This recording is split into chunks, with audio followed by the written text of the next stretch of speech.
Welcome to Evening Tide Talk, sponsored by the Wachovia Foundation. I'm here with Dr. Greg Lewbart, who was named the 2007 Exotic DVM of the Year by Zoological Medicine Network Exotic DVM Magazine. Excellent.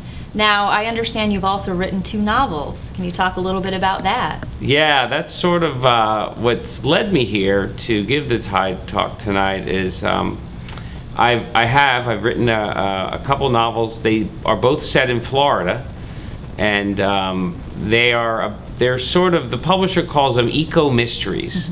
And the sort of skinny version is the hero is a game warden, a Florida Fish and Wildlife Commission officer. Although when the first book was published in '96, the name of that organization has changed about. But basically, the central theme is, you know, there are people that are trying to help the environment and protect the environment. There are people that are trying to exploit it.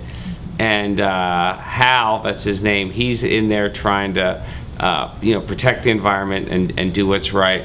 And so the books are, although they're fiction, almost all the natural history about the animals and plants and geography is as accurate as I could bring it to the page. Just the stories are made up, and one has to do with the ivory-billed woodpecker as the central character.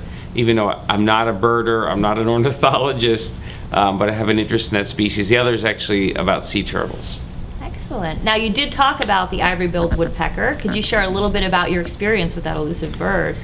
Yeah, well, I'm going to talk more in detail at the presentation, but basically, when there was this is a North American species of bird, the largest woodpecker in the United States. And for the last 60 years, there hasn't been a definitive sighting or definitive proof that it's still alive. It was officially declared extinct, but there are a lot of people that believe it's there. Without getting into those details, I was contacted about 3.5 years ago by somebody who was familiar with the novel I wrote and said, Greg, you're not going to believe this. They think they've got ivory bills in Florida. Because the last really good sightings and promising detections were in Arkansas. There hadn't been a really good detection in Florida in about 40 years. And now this turns up.